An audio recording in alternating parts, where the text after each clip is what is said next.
the biggest hoard of Anglo Saxon gold in the UK, found in my hometown. Hello, everybody. It's Tom here from the Company Code, author, educator, and public speaker. As part of my new series now, we're going to be talking about certain things that areas have, certain parts of the world have.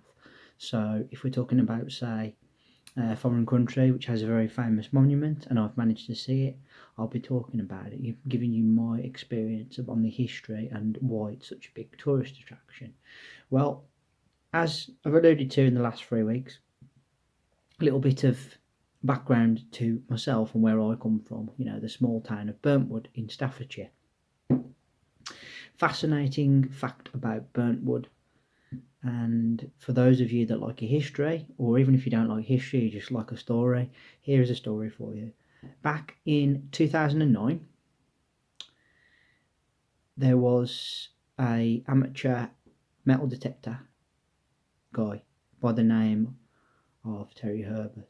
Now, this man, my mum went to school with. She didn't know him personally, but she knew of him. So he'd be like mid-50s around the time.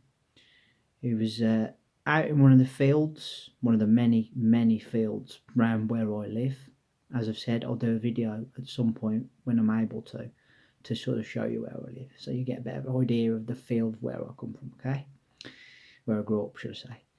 And on his walking through the field one day with his metal detector, he came across a discovery, and that discovery was the largest find of Anglo Saxon gold in Europe, if not the UK, ever. An archaeological masterpiece. Now, for those of you who are not from England or the UK, quick history lesson, because I could go on forever with this, but I'm not going to, obviously, because we've got time. So here you go. This country, England, and particularly the UK, is made up of several different tribes, all from Northern Europe. You can go back in history books.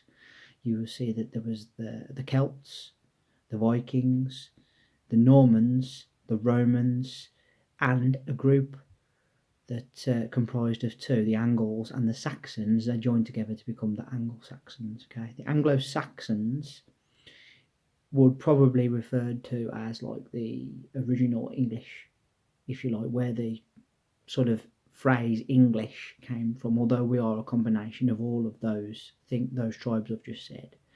So like my last name, Wood, yes, Wood, is actually Anglo-Saxon. It's comes from Holland, believe it or not. It's de Woud. It changed in the 12th century to become Wood. Wood is someone that would live in the forest, be a woodcutter, or someone that lived in the forest. Obviously, back in the day, your surname was what you did for a living. So, like a smith would be a blacksmith. Woodcutter. So yeah, my name Wood, my last name, is Anglo-Saxon. But the point I'm trying to get at here is, back in 2009, this man, complete amateur I may add, he did this as a hobby, came across the biggest find of Anglo-Saxon gold in Northern Europe, if not like England and the UK. He struck the jackpot, literally. He found it in a farmer's field. That farmer's field was a guy named Fred Johnson, local farmer. After a bit of dispute initially about who should have the spoils, because the gold was valued at £3.2 million, they divided the find in half, or amicably, and now both of them are millionaires. Basically, they've done very well out of it. But far from the prize of money, over 6 kilograms of really bespoke, specific gold was found from that time. It's a real archaeological treasure. The gold was taken away to foreign countries. It was cleaned and processed. Multiple photographs were taken of it. And then about 2 years afterwards, or probably getting on for 2 years, nearly 3 years actually, back about 2011, the gold was there for all to see, or some of it, that had been managed to be restored in Lichfield Cathedral, which is a city very close to me, Lichfield City. So we went to the cathedral, me, my brother and my sister, and we had a little walk around to see this gold, which was literally found a couple of miles from my house, literally down the road. It's on a main, almost on a main road there by the A5, which is a Roman road. And this gold was, has really helped people who've done archaeological finds to even understand more about the tribe that was living in England back in those times. It was in the ground from the year 700 AD. That's a very, very long time. We're talking, only 2,000 years or 1,500. Crazy amount of time that was in the ground for. And one day that man literally struck gold. And when you drive down the road on the A5 between Brown Hills and Burntwood, because it's very close to Brown Hills actually, there's a sign that says, "Welcome to Burntwood, home of the Staffordshire Hoard, discovered 2009.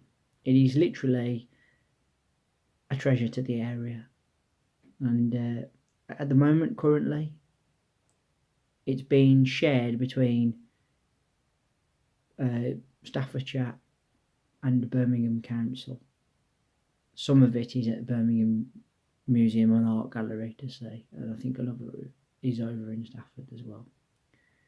But yeah, just an interesting fact there. Like, as I've recently mentioned, my hometown and sort of my background. One of my interests is history. I know some would think that's a bit boring, but it's one of my interests. Is that, this wonderful, wonderful find was found under the ground where I live. It's crazy, really, but it's no real surprise because this area was once a huge kingdom known as Mercia, and it was stretched from one side of the country to other, literally from Wales right through to East Anglia, over to Ipswich and Norfolk. So it's no real surprise, really, but it just happened to be the biggest find on our doorstep in Burntwood. I mean, it's crazy when you think of it. But yeah, and you can go past the site now. It's a trusted burial site. You can't actually get in there, as it's kind of like a tourist attraction. Not that there's anything to see, it's just a field that happened to be found with lots of gold underneath it. But some of the photographs, I'll share a link down below of all the photographs and some of the metal that they found. Is just unreal, really. The craftsmanship, the artistry on some of the swords, the shields, the armour, unreal. When you consider what tools they had to make all that with back then. Real ingenious invention, I'll tell you. Anyway, that's my second video for this week. Thank you all very much for watching. As always, really appreciate your time and your energy on this channel for me. Thank you. Second video of the week, as I've said, there will be a third and final one coming out towards the end of the week. Put down in the comment section below, is your area famous for anything? Is there a particular thing that you associate with your area? Is there anywhere local to you where you've been where you feel that there's something worth advertising like this? Like something to be like really proud of, like example. Remember to hit that subscribe button down below and leave a thumbs up and a like, and let's hear that bell sign go ding dong. As I said, you'll be able to be notified as to when my next content's coming out. But until then, guys, thank you all very much for listening, and I will be back in a day or two. Until then, bye for now.